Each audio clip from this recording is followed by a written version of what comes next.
Que pensez-vous, Monsieur le Président, de ce commentaire qu'on entend souvent en Occident, qu'il y aurait une incompatibilité entre un État laïque moderne, comme celui que la Tunisie est en train d'édifier, et l'islam comme religion du peuple?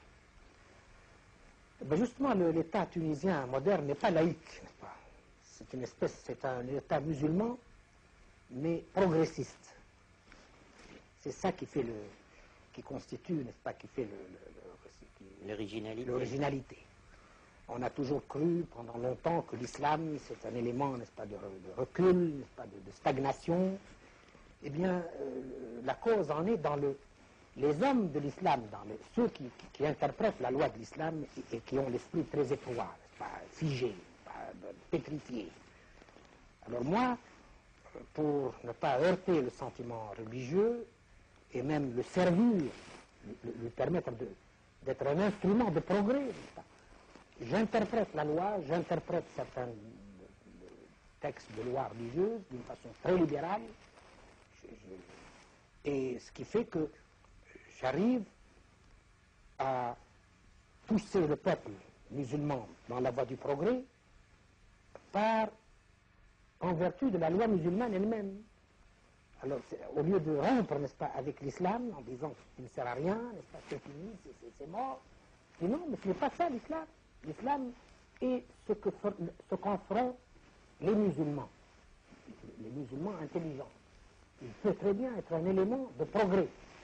Il s'agit simplement d'empirer, n'est-ce pas, comme les textes, n'est-ce pas, ce qui est conforme, n'est-ce pas, aux nécessités, n'est-ce pas, du moment. Et la chose est possible. Vous ne croyez pas qu'il y ait d'incompatibilité entre le monde moderne et l'islam? Non, non. L'incompatibilité existe entre le monde moderne et certaines têtes musulmanes, n'est-ce pas, des têtes, n'est-ce pas, qui sont figées. Eh bien, on n'a qu'à les laisser tranquilles. D'ailleurs, ce qui nous facilite les choses, c'est que ces têtes figées, n'est-ce pas, ont collaboré beaucoup avec le colonialisme, n'est-ce pas, ils sont déconsidérés. Alors, c'est la meilleure façon, n'est-ce pas, de pousser les gens, n'est-ce pas, vers un islam rénové, progressiste, n'est-ce pas, qui comprend les nécessités et s'y adapte. Vous ne croyez pas non plus qu'il doive y avoir concordance entre la patrie religieuse de l'islam et la patrie politique? Enfin, je veux dire, vous ne croyez pas que l'islam détermine une grande unité politique qui englobe tous les musulmans? Non, non. Ça n'a jamais existé, pratiquement, n'est-ce pas? C'est une conviction, c'est un idéal. Mais à l'heure actuelle, il y a des patries qui sont limitées, qui sont caractérisées par la base territoriale. Dans cette base, il y a des hommes qui appartiennent à une même patrie, qui ont une même nationalité et qui peuvent avoir des croyances différentes.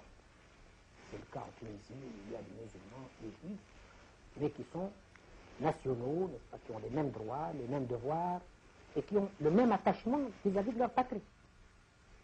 C'est la nouvelle structure des États modernes. C'est la base territoriale, où le facteur religieux constitue un élément, mais pas le plus important. Vous ne croyez pas non plus qu'il y ait incompatibilité entre l'islam et la démocratie? Non, non, du tout. L'islam, n'est-ce pas, au début, c'est un régime nettement démocratique. Il n'a jamais été pour l'autoritarisme, n'est-ce pas, les monarchies, n'est-ce pas. C'était une démocratie évidemment simpliste, n'est-ce pas, très primitive, mais il est pour la démocratie, pour l'égalité et pour la liberté des hommes. Ah oui, oui. Je rappelle que Omar, n'est-ce pas, le deuxième calife, c'est lui qui a dit que Dieu nous a créés tous égaux. Il ne comprend pas que nous soyons si inégaux dans la vie. C'est un peu le mot de Jean-Jacques Rousseau. L'homme est né libre, et partout il est dans les fers. C'est à peu près la même idée, n'est-ce pas, qui remonte à 1 millier d'années avant Jean-Jacques.